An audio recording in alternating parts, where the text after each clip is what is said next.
আসসালামু আলাইকুম আরহামতুল্লাহ। কেমন আছেন আপনারা সকলে? সোনালী গ্রাম বাংলার পক্ষ থেকে অফুরন্ত ভালোবাসা আমন্ত্রণ জানাচ্ছি সাদা সোনা দেখার জন্য।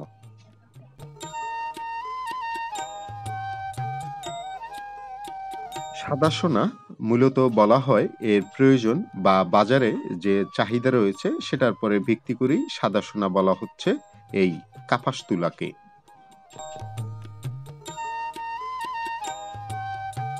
কাপাস তুলা থেকে সুতা তৈরি করা হয়, সেই সুতো থেকে কাপড় বানানো হয়, সেই কাপড় দিয়ে বিভিন্ন আসবাবপত্র বানানো হয়, সেগুলো অনেক আরামদায়ক হয়ে থাকে।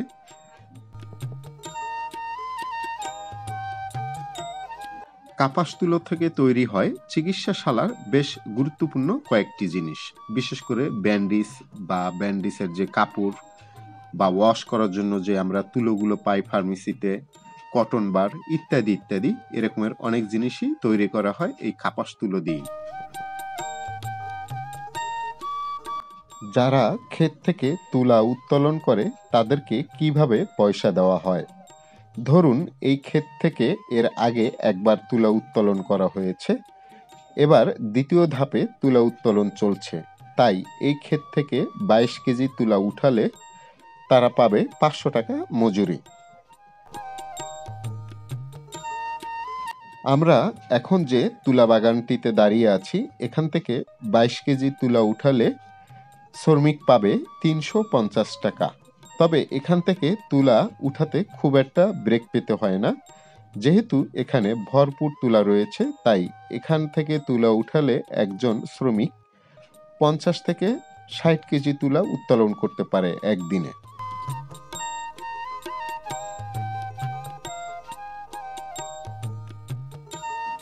আমি যে অঞ্চলটিতে রয়েছি এই অঞ্চলে তুলোর আবাদ হয় কয়েকশো একর জমিতে। খুব লাভজনক হওয়ার কারণে এখানকার মানুষ যতটুকু জায়গা রয়েছে তারা সকলেই এই তুলোর আবাদ করে থাকে।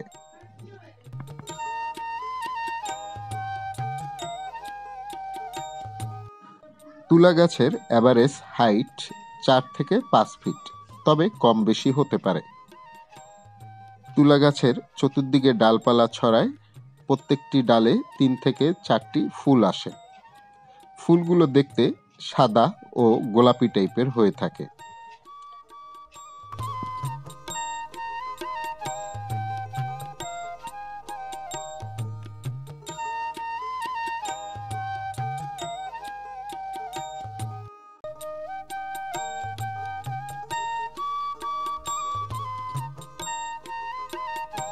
আজকে পুরনো ক্ষেত থেকে তুলা উত্তোলন করা হয়েছে।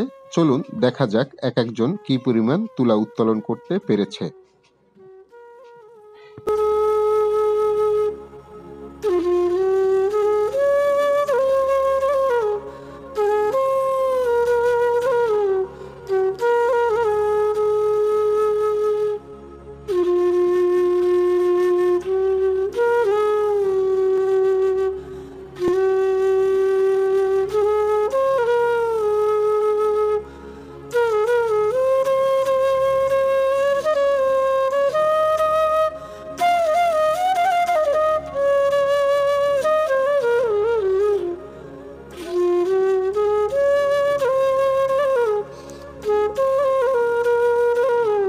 আজকে তুলা উঠানো হয়েছে পুরনো গাছ থেকে।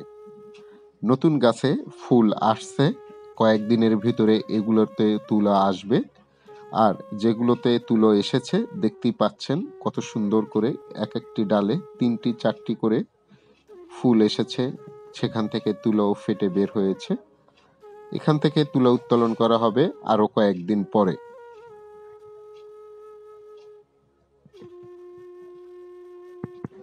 যেখানেই একটু ফাঁকা জায়গা সেখানেই দুটো একটি করে বনযোগ, ফলযোগ ও ওষুধি গাছ লাগানোর চেষ্টা করব আমরা সকলেই। গাছের প্রয়োজন রয়েছে অনেক, তুলনামূলকভাবে আমাদের দেশে গাছের পরিমাণ খুবই কম, তাই সবুজায়নকে রক্ষা করার দায়িত্ব আপনার আমার সকলেরই। আজকে তাহলে এ পর্যন্তই, আবারও দেখা হবে, কথা হবে অন্য একটি ভিডিওর মাধ্যমে। ততক্ষণ পর্যন্ত ভালো থাকুন। আসসালামু আলাইকুম আ রহমতুল্লাহ।